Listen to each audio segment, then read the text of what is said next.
There's a lot of anecdotal advice around on improving your marriage. But if you want something you can really use that will actually make a difference and reignite your marriage, check out the link in the description below. The question, how do I save my marriage when my wife wants to leave? Answer by Next Govain. They see their world falling apart and they begin to panic. For them, it is time to fight harder. But invariably, they do all the wrong things to try and save the marriage. In their panic and desperation, they cannot see how their actions are pushing their partner even further away. Try this. This is how I saved my marriage. Pete Manoy Medium. There are no guarantees, and you have to remember that you cannot control the decisions your partner makes. But I've seen amazing things happen when one person in the marriage begins making positive changes. However, don't agree to leave the house if your spouse asks you. Be kind in your refusal, but it gets much harder to save the marriage when one of you moves out. You can stop your spouse from leaving, but do not offer to be the one who moves out first. Sounds simple, but for you to really grasp this concept you have to be willing to understand what role you play in the problems your marriage is experiencing. If your response to reading this is "but what about when he or she does?" Put your focus back on saving the marriage, not on who is at fault.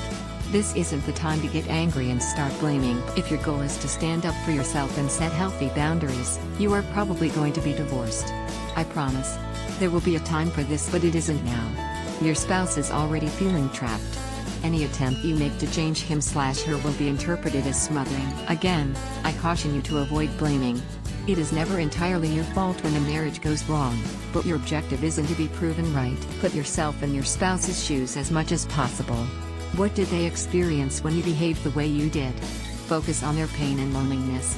Talk to a counselor/coach who can help you get a better understanding of your actions and their consequences. You are going to cause more damage if you make a bunch of promises to change things but don't seek out some professional help to make sure those changes stick. Even if you have tried counseling before and felt it was a waste of time, you can't afford to give up.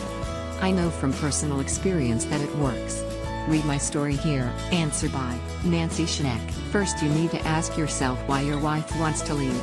If you don't know, then you probably haven't been paying attention. Most women are pretty good at stating what they like and what they expect, although admittedly some will express this more through facial expressions or body language or tone of voice. Maybe you should start by making a list of what each of you do during an average week, and a list of things your wife has expressed to you that she likes or dislikes. Study the lists, and pay attention to the amount of time your wife spends doing things you like or for you, and the amount of time you spend doing things she likes or for her. I would also suggest that you make a list of things your wife has specifically asked for from you, and honestly evaluate whether or not you've made a sufficient effort in trying to please her. Most married people don't get to the point of considering divorce until they have accumulated a significant number of disappointments and had their needs go unmet for some length of time. Once you have thoroughly evaluated all of the possible causes for your wife wanting to leave, and your own willingness to change some of your behaviors, you can see if she's willing to attend counseling and possibly stay with you. If you feel that you've done everything you can to make your marriage work, and that you're unwilling to change how you interact with her, you should probably accept the fact that your marriage isn't salvageable and move on. Men and women are different, and they have different needs and priorities. People often fall into routines during long-term relationships, and fail to recognize or pay enough attention to their partner's needs. I'm not an expert on salvaging relationships, having been divorced 3 times. This number would be quite a bit higher by now, had I not decided never to get married again following 3 divorces. I'll give you an example of why I, as a woman, decided to divorce ex-husband number 2. He became violent when he didn't get his way. He expected to always be the center of attention, and didn't recognize that either myself, or our 4 children, also had needs and feelings. After about 7 years of marriage, I refused to go to the movies with him, because we had never once seen a movie I wanted to see. Even after my refusal, he refused to consider ever once going with me to see a movie of my choice.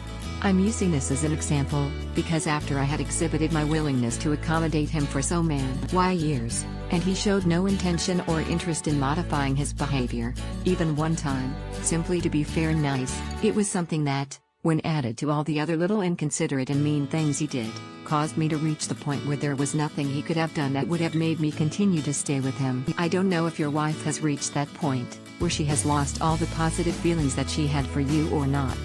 I can only speak for myself, and say that it takes a lot of inconsiderate behavior to get me to the point of wanting to end a relationship, but once I've reached that point I'm probably not going to change my mind. Ex number 2 is by far the worst and most clueless man I married. He held a loaded gun to my head, on more than one occasion, threatening to kill me, and sincerely believed that saying he was sorry afterwards was sufficient. When I made it clear that I would divorce him, he bought me a terrarium as a reconciliation gift and begged me not to leave. True to form, when I refused he took the terrarium back, stating that it was his. Needless to say, his behavior served as proof that I was making the correct decision. To this day, I always chuckle to myself when I see a terrarium.